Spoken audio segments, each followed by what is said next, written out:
guys, Prowl 1701 here, and today I'm going to be ranking the Doctor Who seasons from the 60s, from my least favorite to my favorite. Not necessarily worst to best, but just my own personal enjoyment from my least favorite to my favorite. Because I like all of them. I like all 6 seasons of the 60s. 60s Doctor Who is arguably my second favorite decade of Doctor Who after the 70s. I love the first 2 Doctors a lot. I'm a huge fan of theirs, and they have a good companions for the most part too. Pretty strong companions mostly. So I'm very fond of these seasons, even if I think my top 2 are in a different tier than the others, because I feel like the other 4 are good seasons, but they're still kind of mixed bags, so they're not exactly top tier seasons. They're not in that level with like Season 12, Season 7, Season 10, Season 13, Season 17 for me personally, possibly, or Season 25, Season 26, Season 20, where they're just really up there. Because they have good stories and bad stories, but they're still good seasons, whereas my top 2, they're top tier Doctor Who. There's almost no bad stories, and then my number 1 has no bad stories. My number 2 only has a couple that I would argue for. Or against, maybe. But I like all of them. I'm going to start at the bottom. And, of course, missing episodes are going to affect rankings, obviously, because I can only judge these by the product in front of me. I wasn't there to see these on first watch. So I have to see them or read them by what means I have at my disposal and have access to. At the bottom in 6th place is Season 3. Now, I think if Season 3 was intact, if all of 60s Doctor Who was intact, this would be higher. Because I do like the variety of stories here. And of course, it's also affected by the fact that unlike Season 4, Season 3 still has a lot of stories that need animating. And some of the telesnap recons, especially during the John Wiles era, when they didn't really take telesnaps, some of the telesnap recons can be a little harder to get through, like the Mythmakers. Now, you have some good stories.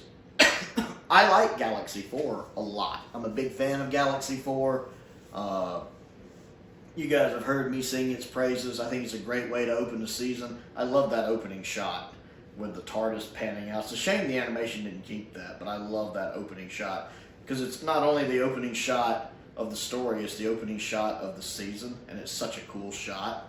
I really wish they would find like an intact copy of episode 1, although thankfully we do have about a fourth of episode 1, that little 6-minute clip. Aside from that clip at the beginning, it's pretty cool we have that. And it's interesting to me because Galaxy 4, even though it's animated, and I like the animation in black and white or color, I like the animation. I prefer watching the surviving episode and footage with the telesnap recon.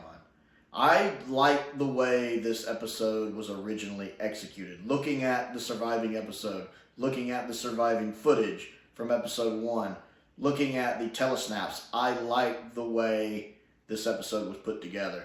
And while I enjoy the animation, I think it's a good animation. It doesn't quite live up. I like the look of the original production better. So typically when I'm in the mood to watch Galaxy 4, I watch the telesnap recon with the surviving episode, surviving footage. Matter of fact, I think Galaxy 4 might be the easiest telesnap reconstruction for me to watch. I never really have that much difficulty with it. Would I love for more of it to show up? Yes.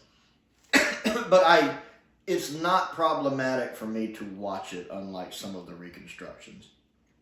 And I like the lesson it teaches. It is a very simple lesson of not judging a book by its cover. But again, we're talking about a family show, a children's show, which I think at this time very much still a children's show.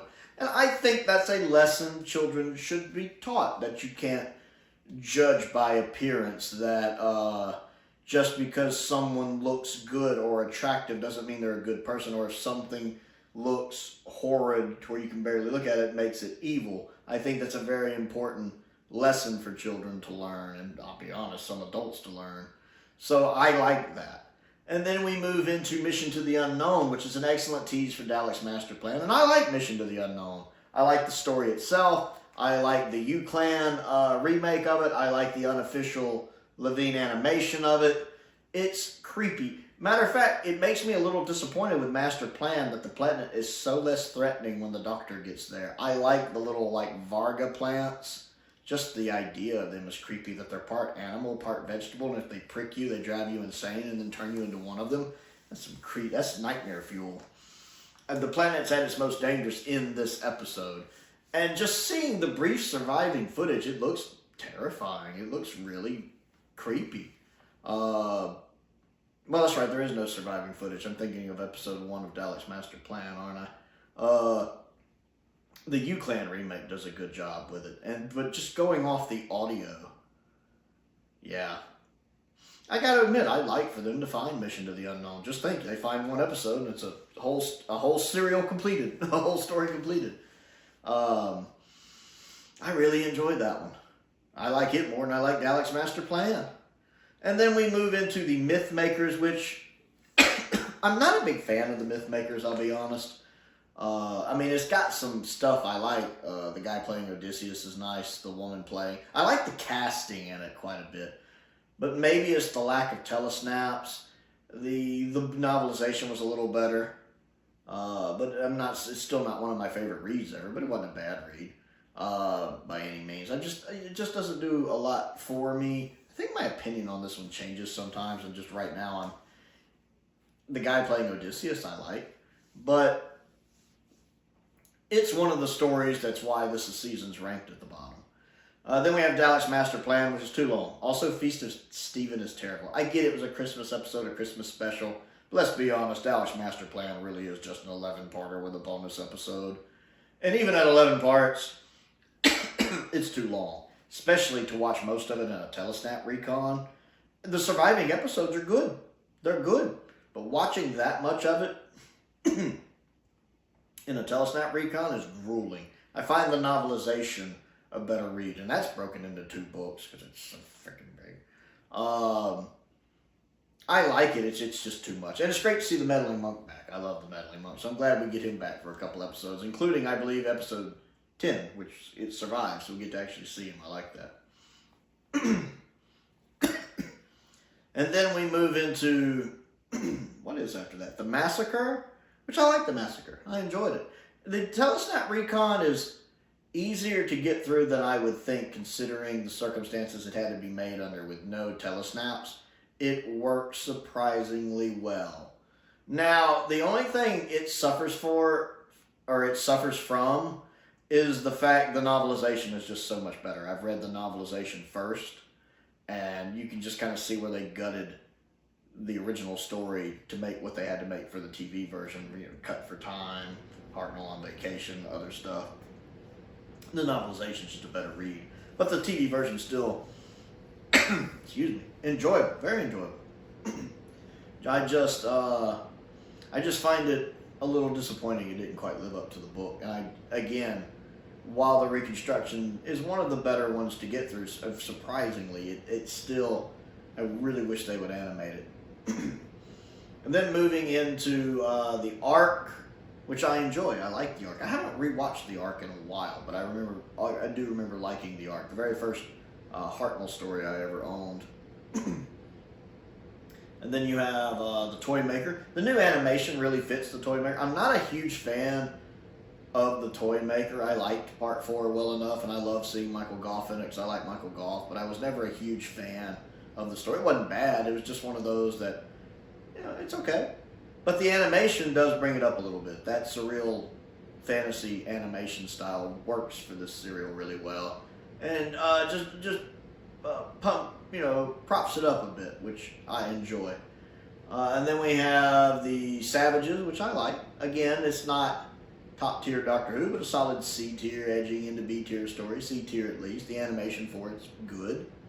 And then we have the Gunfighters, which I'm not a big fan of the Gunfighters, but to be honest, a lot of it's just that song annoys me to the point to where it kind of just being a recurring joke on the channel now about how much I hate that song.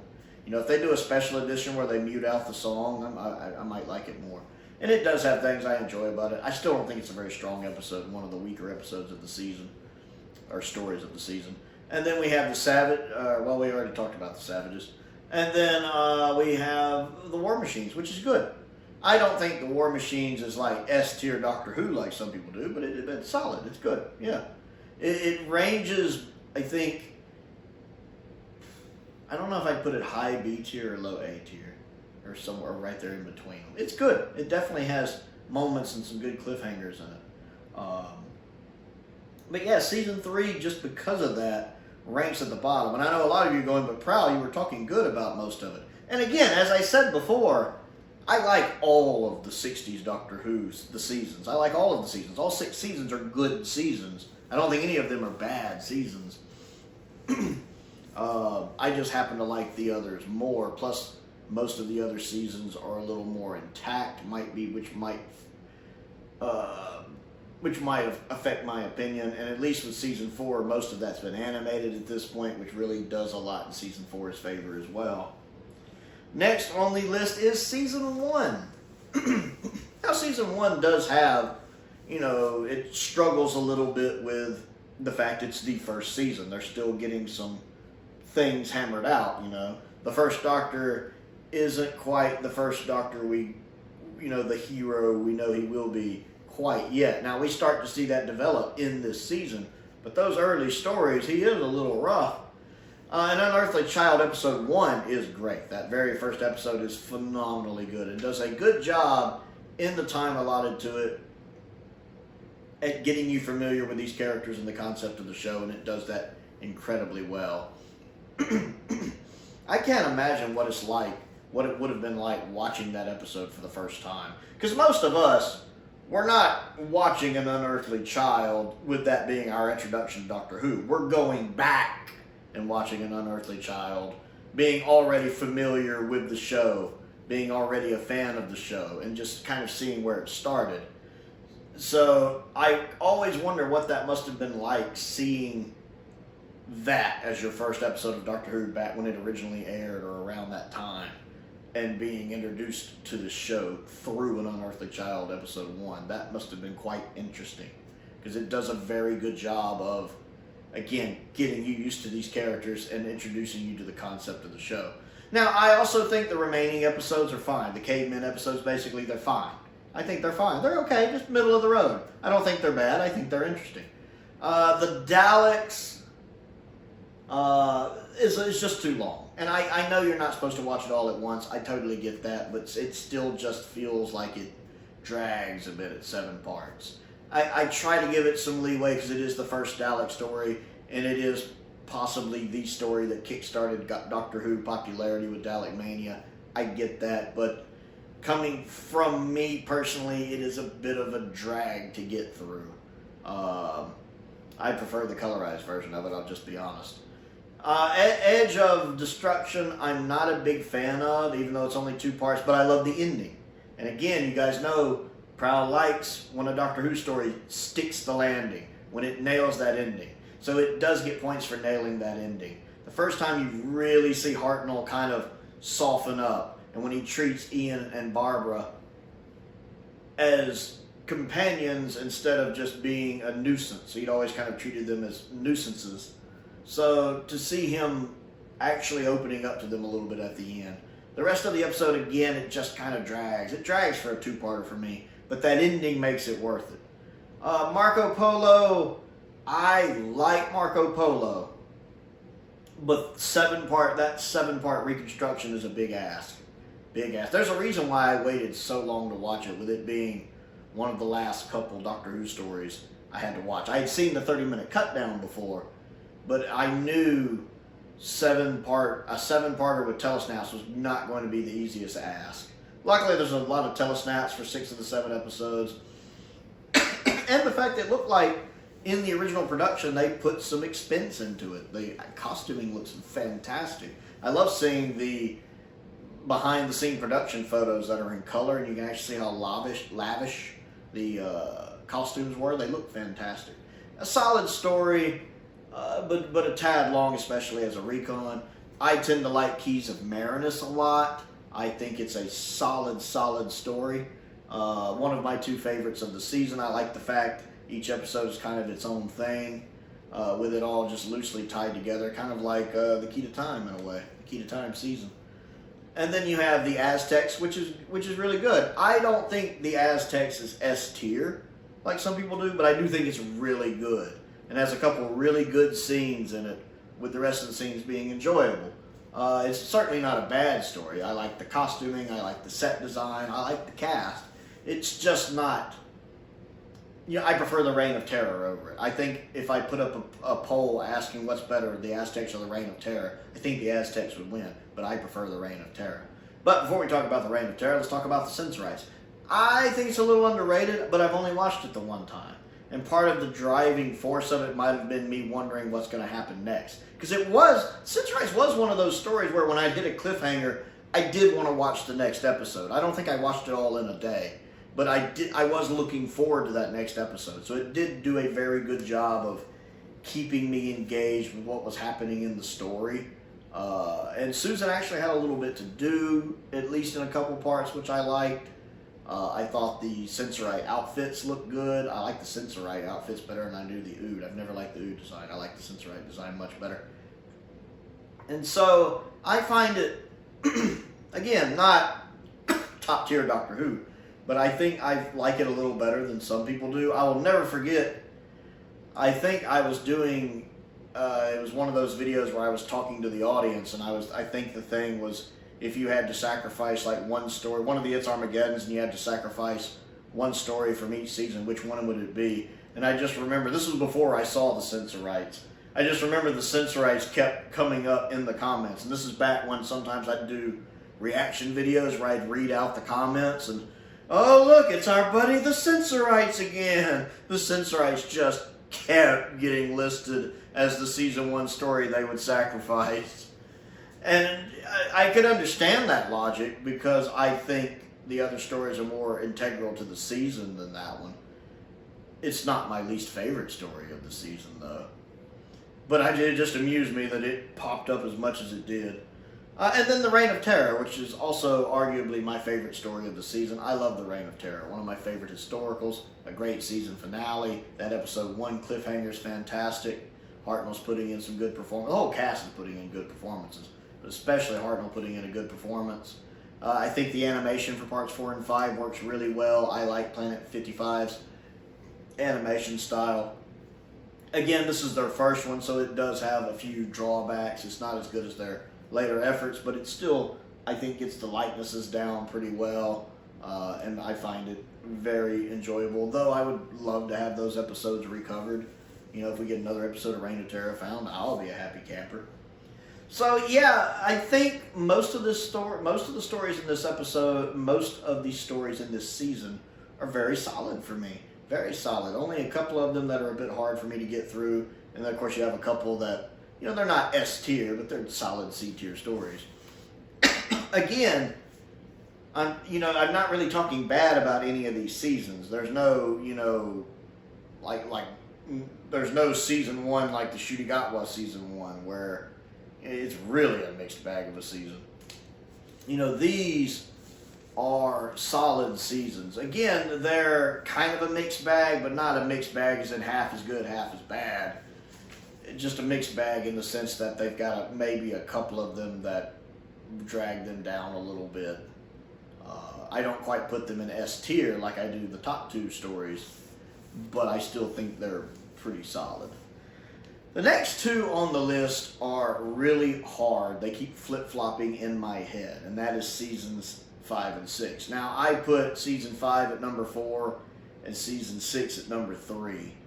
But to be honest, I originally wrote them the other way around and had to change it because it's really hard with those 2 seasons. Season 6 does have the advantage of having more episodes intact, with season 5 having 22 of its 40 episodes intact, and I think season 6 having 37 of its 44 episodes intact.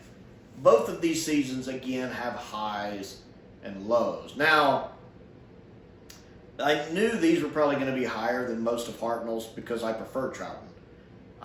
Troughton's one of my favorite doctors. So I do prefer Troughton. And we have Jamie, and I'm a huge fan of Jamie. He's one of my favorite companions. And I think one of the reasons I put 6 over 5 is I do like Zoe a lot better than I do Victoria. You know, Victoria's just kind of for me. Nothing against Deborah, she's just kind of for me. Whereas I really like Zoe a lot. That's my favorite Troughton TARDIS team, the Dr. Jamie and Zoe. But both season 5 and 6, neither one of them are just, you know, S-tier seasons for me, despite Troughton's performance always being amazing. You know, they have their highs and lows. Like season 6, which again I put slightly above 5, but it was really, really hard. Season 6, you have the Dominators, which isn't very good. Arguably Troughton's worst story, besides maybe Space Pirates. We'll get to that. But also one of those rare Troughton stories that's complete. But it's perfectly, I won't say perfectly, but it's watchable. I don't find the Dominators unwatchable. It's easy for me to find things I like in the Dominators. I like Troughton's performance. I like the Quarks. I think they're adorable. I like Fraser's performance. Wendy gets a little bit to do. The guest cast is fine. And I like the Dominators. It takes a minute to get used to them, the way they speak. And when I remember the first time I saw that, I was like, ooh, this is going to be an interesting. But when you adjust to that, they're nice, and I like them. So while the Dominators isn't good, it does have some good moments in it. Excuse me. I like the bit when Troughton's telling the guy, when he's like, I thought I told you to stay away from the Quarks. Well, I do, but they're everywhere. How am I supposed to avoid them? I enjoy that scene. Plus, when the Doctor actually admits to playing dumb, he actually tells Jamie, well, if they think you're stupid, they'll kind of not pay attention to you. I like that he actually admitted that. I love the cliffhanger with the volcano, but we're on the island. Oh, my word. It's such a Doctor thing to do. And then the death effect when those people at the beginning get killed looks pretty cool.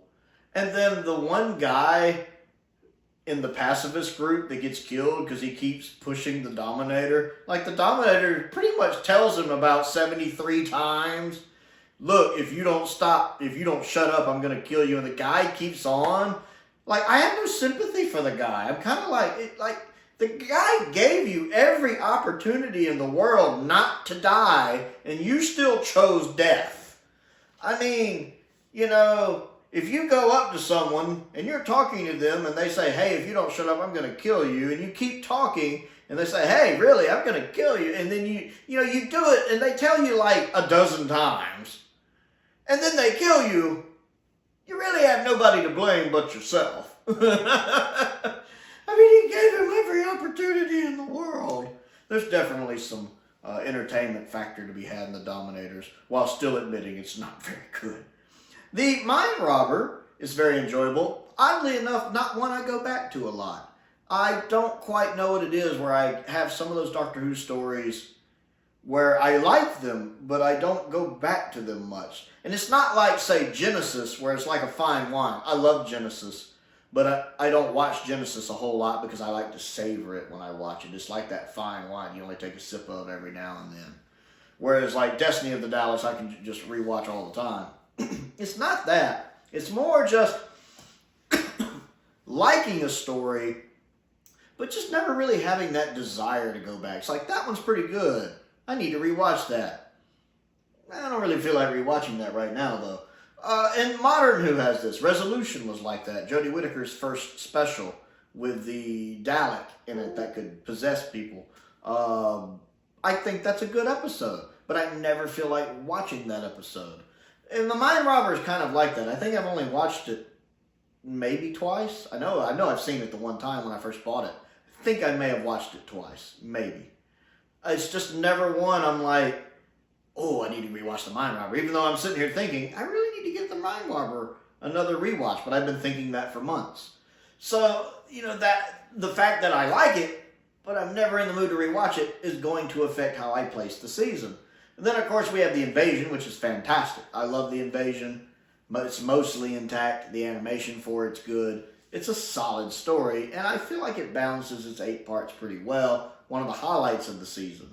And then you have, of course, the The Crotons, which I like. Now, the Crotons to me is a little underrated. Again, it's not top tier Doctor Who. It's filler.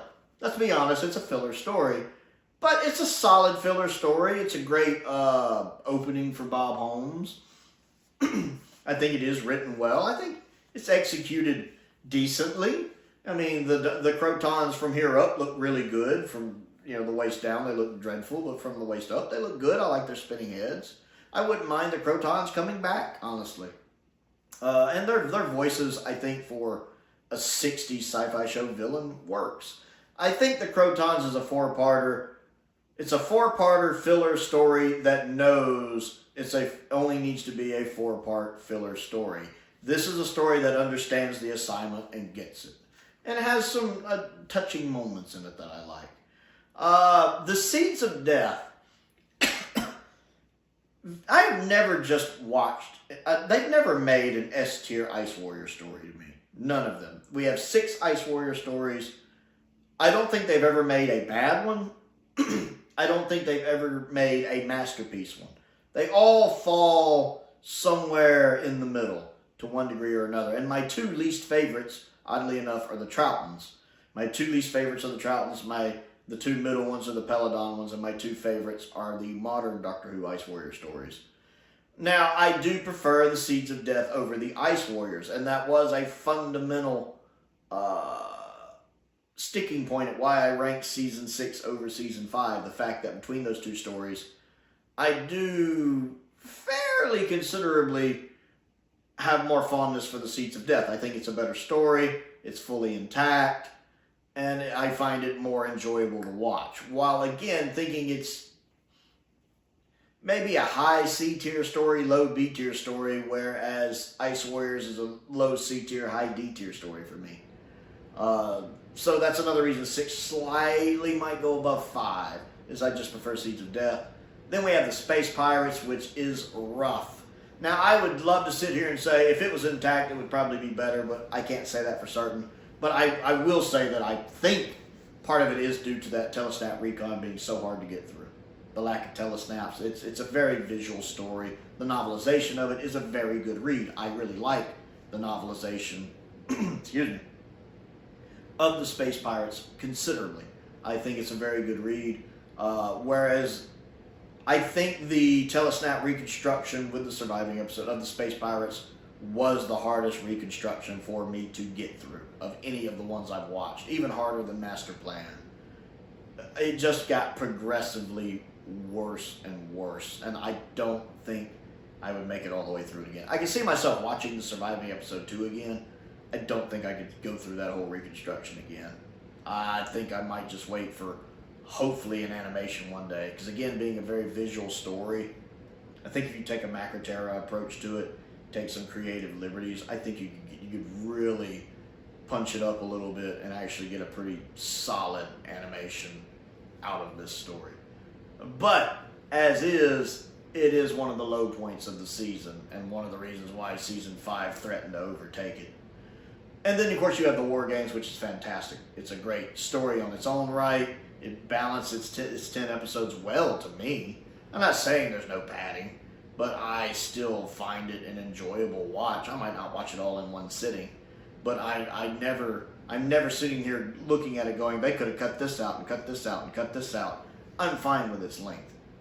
While still enjoying the colorized edit of it, I still prefer the original version. It also works as a good season finale, very epic season finale, and it works as a good end for the second Doctor and a lead into Pertwee's era. Now, Season 5, which again, I put 6 slightly above 5.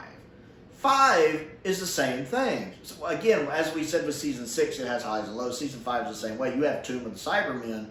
Season 5 suffers from overrated syndrome, because to me, almost all the stories in Season 5 that have these masterpiece reputations are overrated. They're good. Some of them, if they're not masterpiece, they're close, but I don't think most of them are quite as good as some of their reputations. Tomb of the Cybermen is one of these. I think we have to remember that when Tomb of the Cybermen was originally found, and people actually got to see it again for the first time, it didn't quite live up to its reputation. A lot of people found it disappointing because being a missing story for so long, it had built up such a reputation and being just this phenomenal lost masterpiece that when it was originally recovered in what, 93, put out, that it was disappointing. Some people found it didn't quite live up to that. I think a lot of younger people might not, of course, know about that. I think one of the reasons Tomb has its reputation is he's probably the most accessible story, well, Troughton story, for someone younger from the modern era to really get into Troughton. It's kind of the story, like if you're talking to someone who's just trying to get into the Second Doctor, which story should I watch first? Tomb of the Cyberman is an easy go-to. It's the only 60s Cyberman story that's complete. Matter of fact, the only other one you'd be likely to suggest would be 10th Planet for its own historical significance, but that's really that's a Hartnell story. For Troughton, you really don't want to recommend The Invasion because, again, it's not complete, even though the animation's good, but you don't know how someone who's not as familiar with Classic Who is going to do with animation or animation going to live action, plus the fact it's an 8-part story, and you might not want to throw them into the deep end with an 8-part story like that. You're not going to say the Moon Base because it's only half complete, despite having a very good animation. Again, when you're going from animation to live action, that could be a big ask. And then you're not going to say The Wheel in Space for obvious reasons, as one, it's a 6-parter. 2, it's probably the weakest Cyberman story of the 60s. 3, you have most of it missing with only 2 surviving episodes. And 4, it officially not having an animation. And even if you show them the wonderful Skinner's animation, the TARDIS Time Girl animation, which of course is fantastic, and really does make that story easier to connect to and more enjoyable to watch.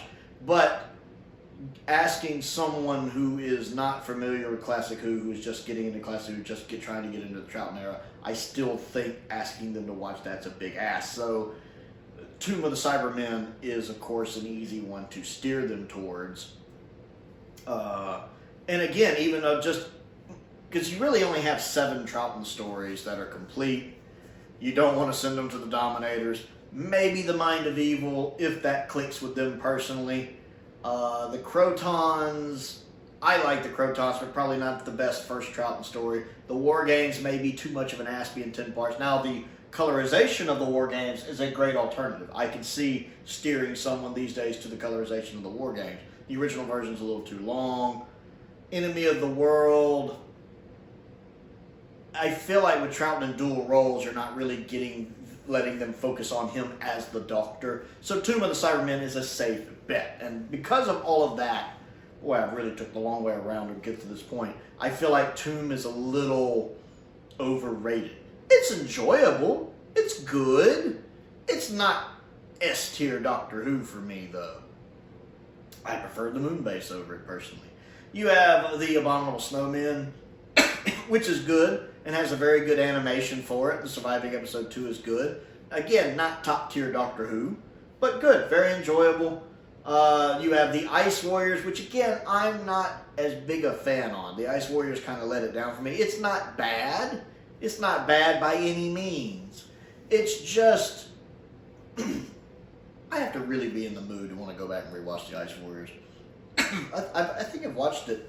I've watched it 2 or 3 times. I want to say at least twice, maybe 3 times. And the animation for parts 2 and 3 is good.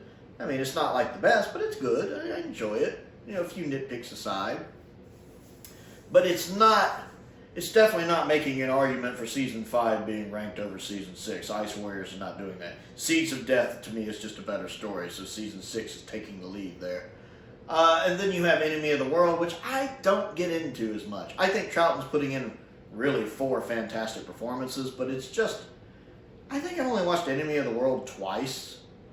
And it's not a bad story by any means, but it's just kind of a middle-of-the-road story for me, and just not one that I'm ever fired up to go back to. Now, you have Web of Fear, which is fantastic. I love Web of Fear.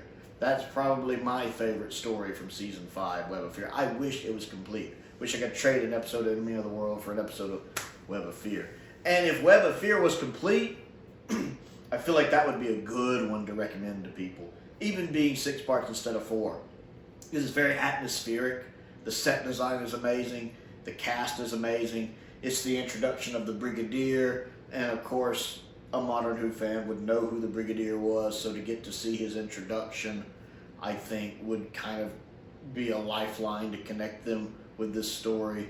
The Yeti looked great. Good performances. And again, it has a very spooky, scary feel to it. I really hope episode 3 is recovered one day. Because this is actually one of the... I think Web of Fear is definitely the best story of the season. And then you have Fury from the Deep, which is a good story, but is held down by a bad animation. It's so frustrating that none of it survives other than clips. I wish we had an episode of this. The only fully missing Troughton story that's not in season 4 is Fury from the Deep, because his other 3 fully missing stories are from season 4, and it's odd to me that not at least one episode of this it survives. Yeah, you figure at least one episode of it somewhere. Maybe one will turn up one day, but I love the atmosphere. I love looking at I actually enjoyed the Telesnap Recon. I've only watched it the one time, but I liked it. And from the pictures, it looks like it was set up really well. The animation I'm not going to go on about it because you guys have heard me complain about the animation a lot. I just don't like a lot of the choices made with the animation. And more so than any story, the animation pulls my opinion of that story down. Because it's actually a very solid, spooky, scary story. Just going off the story and the audio. This is one where one day I actually think I'd rather just get the CD and listen to the audio of it, and I'd probably enjoy it better. And then you have the Wheel in Space, which is fine. It doesn't really strike me as a good season finale, other than the fact you started with the Cybermen and you're ending with the Cybermen. But I think the Wheel in Space is a little underrated. I like it. Again, I'd like it more if it was more intact. Well, I say that, but then again, the Skinner's animation really does help there. Now, when I say more intact, I mean I do wish more of the surviving episodes. As always, for every story that has missing episodes, I do wish more surviving episodes would be found. But the Skinner animation does a really good job of, I think, helping appreciate this story, since it tries to match that original look and feel of the story, and they do a very good job of that. But the story is just kind of mid-level, high C, low B tier story. Not really season finale material. Season 6 definitely has a better season finale. So for me, I put 6 slightly above 5, but they're close. And then there's a huge gap between the top 2. The top 2 really are top tier seasons for me. Masterclass seasons for me. So, getting back to the top 2. In second place, I have season 2. Easily my favorite Hartnell season. The fact that it is almost completely intact with just missing 2 episodes that only affect one story, I do think helps it. Because you can see pretty much the whole season as it was originally intended to be watched. And it doesn't hurt that you also have a lot of good stories with really only a couple sore spots for me. And considering there are 9 stories this season, a lot, and there's only a couple weak ones for me, I think that's a pretty good percentage. Because you start off with Planet of Giants, which I love. I think it's an underrated story. A lot of fun. Very much feels like a teleplay to me. Almost like I'm watching a play on camera, the way the sets and everything look. I really enjoyed that one. Well paced at 3 parts. I think it was smart editing that into 3 parts. And then I really like Dalek Invasion of Earth. I think it's a great Dalek story. I much prefer it over the first Dalek story. Pretty well paced at 6 parts. Some iconic location filming. And then I like the story. And it's a great goodbye for Susan. And then you have The Rescue, which I love. I'm a huge fan of The Rescue. It's amazing how much they managed to get into that two-parter. It is such a well-written two-parter.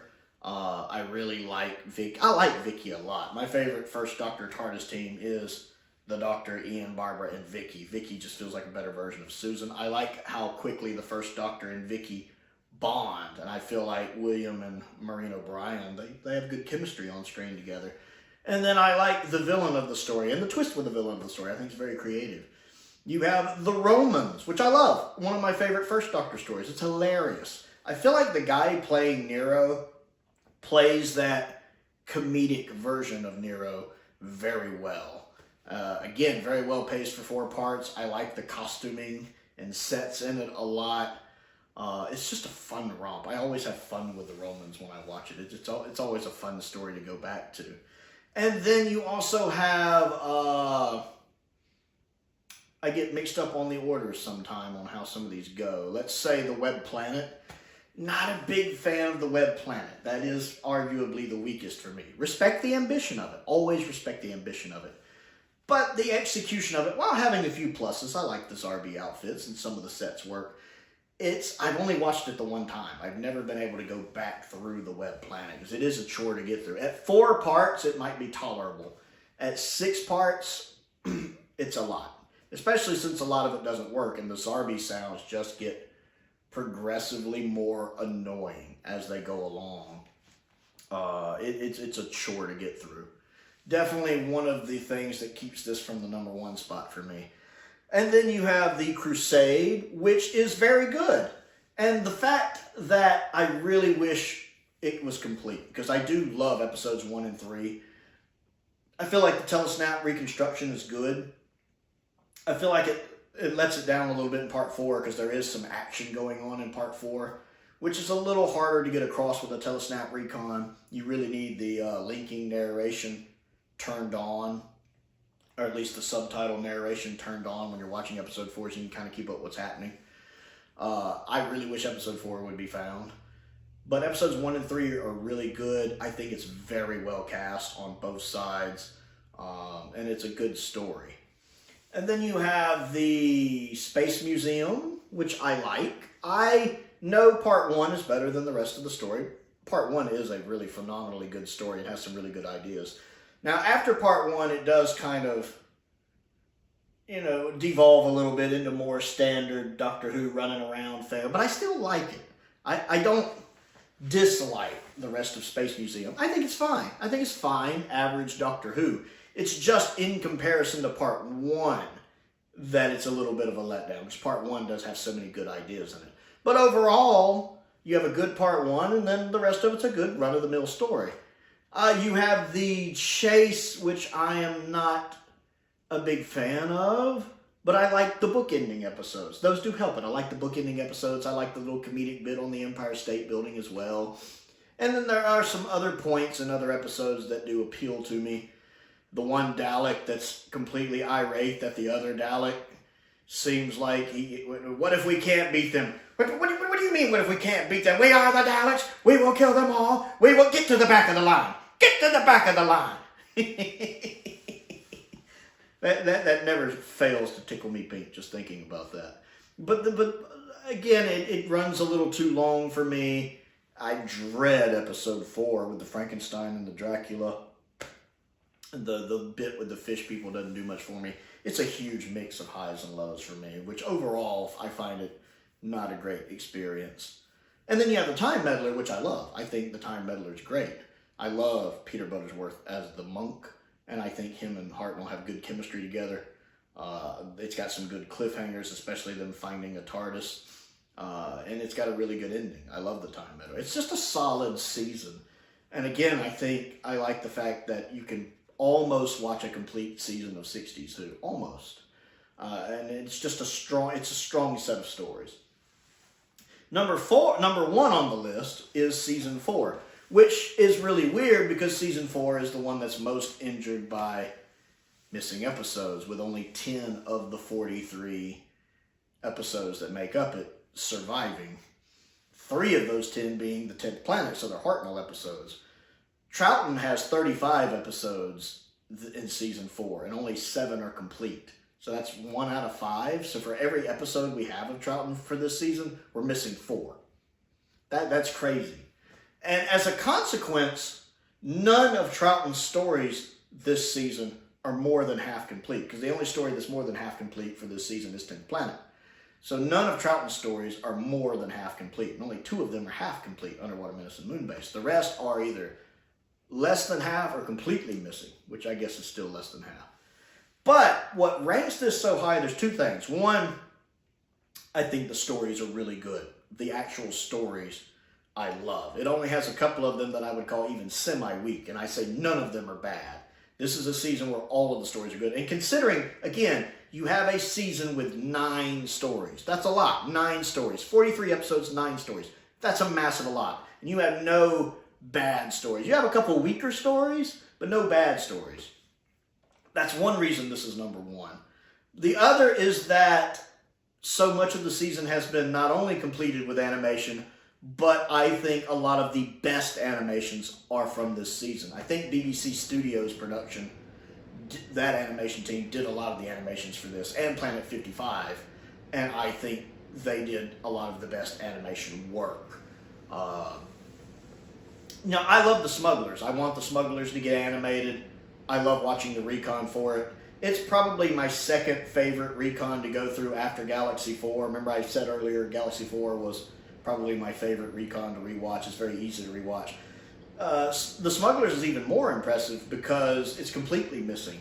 And I still find the recon enjoyable to get through. I don't find it problematic or hard. It's very enjoyable to get through. Plus, I love the novelization as well. And having read the novelization first, that probably helped me get through the recon the first time, because I knew what was going on. And I don't feel like the novelization is that different from the televised version, unlike some of the novelizations.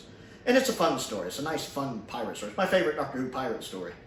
And then we have the 10th Planet, which is one of the 2 weaker stories for me, but it's still good. I think the first half of it is phenomenally good, and then the second half is a bit weaker. Part 3 because of Hartnell being sick and not really being there, and then Part 4 because it's animated. Even though I do think it's one of the best animations, Planet 55, it is still a bit of a letdown, being such an important historical and iconic episode that it is animated, especially coming off 3 surviving episodes. Now, that is in no way the people who created the story's fault. They can't plan for Hartnell getting sick, and they can't plan for the fact that they never realized if episode 4 would be missing and they would need it. That's not their fault. But, again, I can only judge the story by what I've seen, the product I've seen. And what I've seen is an episode 3 that doesn't have Hartnell and an episode 4 that's animated. And so for me, it is kind of one of the lesser stories for the season. Even though it's still good, it's just not like S tier. It's not my favorite Cybermen story, even for the season. And then we move on to the Highlanders, which of course is completely missing. But again, it has a recon that's pretty easy for me to get through. I don't really have a problem going back, getting through this one. Again, I loved the novelization, and again, since I read the novelization first, it probably made it easier for me to keep up with what was going on in the story. Because again, I feel like the novelization and the story version are very similar. So it was able for me to follow along very easily with it. It's a fun, funny, exciting story. And a great introduction to Jamie. Then we have the Underwater Menace, which of course is one of his 2 half-complete stories, with episode 2 and 3 existing, and 1 and 4 being animated. I like season 4. I obviously like season 4, but I like Underwater Menace. As I've said before on the channel, I knew Underwater Menace's reputation going in. So I wasn't expecting Caves of Androzani, or Blink, or Heaven Sent, or City of Death, etc., etc. I was expecting a more C, B tier story. And going in with that mentality, I found it enjoyable. I liked the animation for parts 1 and 4. I would have preferred a Planet 55 animation like was originally planned for it, more like the Moonbase, I think. But I still like the animation we got. It's fine. I don't have an issue, because they did take a few creative liberties with the designs that are different, but for some reason, blending that with the live action episodes doesn't bother me like I thought it might. It doesn't. I actually can shift from animated to live action to animated very easily with this story, which I enjoy. And then you have the moon base, which I love. One of the two best animations I think that's ever been done. Planet 55 at the top of their game. I think it's a fantastic story. I think it's arguably Troughton's best performance in the role. Some solid cliffhangers. And again, it's never problematic for me to go from animation to live action to animation to live action. It actually switches over pretty smoothly for me. And again, it's one of my favorite Cybermen stories. And then we go into the Macroterra, which I think is the other best animation we've ever gotten. I love the Macroterra. And my love for the Macroterra, a lot of that is down to the animation. One, the animation being such good quality. I do think that is the bar. The bar for each one for me now. And the fact that the creative liberties. I think the creative liberties taken with the animation enhance the story and really make it pop. There were some good creative choices being done on this story. I find the Macroterra always a very good rewatch, whether I'm watching it in color or black and white. I love rewatching it. And even the Recon I find enjoyable. It's a solid B-tier story there, like old 50s movies in black and white with giant spiders and ants. Kind of like that. Still enjoyable. And then you have the Faceless ones, which is kind of the other weaker one of the season, but still good. I like the Faceless ones. Maybe a little long at 6 parts, maybe, arguably. But I love the 2 surviving episodes for it, 1 and 3. I think they're good. I like the animation for it. Again, one of the better animations. A step down from Macroterra, but still one of the good animations.